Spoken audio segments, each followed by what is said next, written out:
অনেক আনতে আচ্ছা বাবা কিনে আনতে 20 টাকা দেবে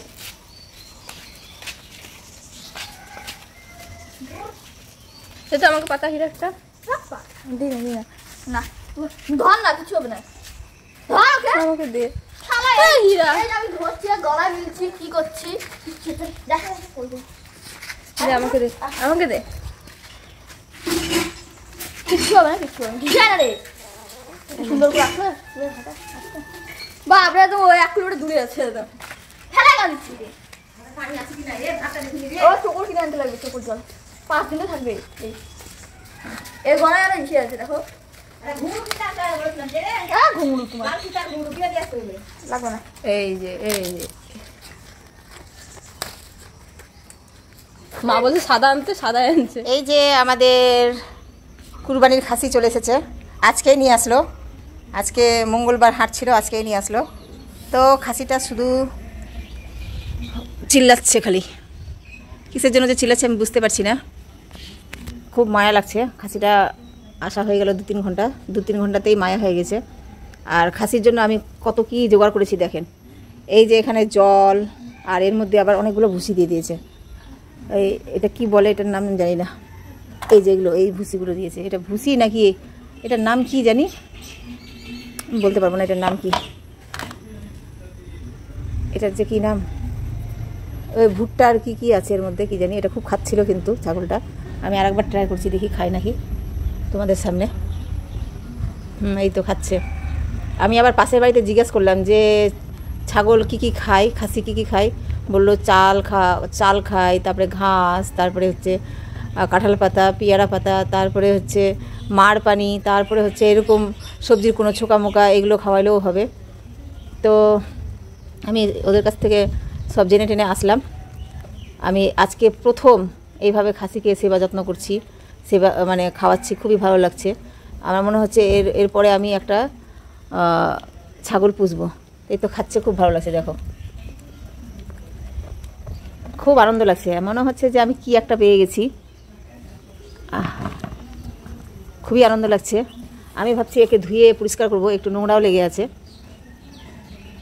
বসে গেছে, একটু দাঁড়াইলে তো হয়, দেখানো যেত যে কত বড় আছে। তারপরে আরও কি জোগাড় করেছি দেখো। এই যে দেখো এখানে আমি কি জোগাড় করেছি। এখানে হচ্ছে এই যে পেয়ারা পাতাগুলো বেঁধে দিয়েছি। আমাদের তো পেয়ারা গাছ আছে, এই যে দেখো এখান থেকে নিয়ে পেয়ারা পাতাগুলো, ঠাল শুদ্ধ পাতাগুলো বেঁধে দিয়েছি, যাতে করে টেনে টেনে খেতে পারে, সুবিধা হয়। প্রথমে তো হাতে ধরে খাওয়াচ্ছিলাম, পরে বেঁধে দিলাম এটাকে। আর এখানে টেনে টেনে খায়, অনেকগুলো খেয়ে নিয়েছে দেখছো। আর এখানে আমি মাড়ের আবার ব্যবস্থা করেছি, দেখো মাড়গুলো এখন খাওয়াবো, দেখি খায় নাকি মাড়গুলো, দেখি। এই যে মার খা, এটা মার খা, খেতে ভালো লাগবে, খা। এদিকে দেখ, এদিকে দেখো, দেখো না কি সুন্দর লাগছে। খাও, তোমার জন্য কত কি জোগাড় করছি। হ্যাঁ খাচ্ছে তো। লবণ দিতে হতো নাকি, আমি লবণ দিলাম না আবার। এই তো খাচ্ছে, হ্যাঁ টেনে টেনে খাচ্ছে, ভালো লাগছে। কি যে ভালো লাগছে কি বলবো ছাগলটা দেখে। এটা ছাগল তো না, মানে খাসি আছে এটা। তোমাদেরকে একটু দাঁড় করিয়েও দেখাবো কত বড় আছে, দেখবে। ও আবার এমন জায়গায় বসেছে, খাওয়াতেও অসুবিধা হচ্ছে। আমি এটা রেখে দিলাম, দেখি। উঠো। তুই বলা যাবে না, মানে আজকে নতুন মেহমান এসছে, তুই বলা যাবে না এটাকে। উঠো। হ্যাঁ উঠো। ও হো, কি বুঝে আবার, উঠো। হ্যাঁ এই তো, গুড। এই তো দেখো এত ভালো লাগছে, কি বলবো ফ্রেন্ডস, কি বলবো। আমাকে খুবই ভালো লাগছে। একটু এগুলোতে নোংরা হয়ে আছে, এগুলো আমি পরিষ্কার করে দিব। এগুলো নোংরা হয়ে আছে,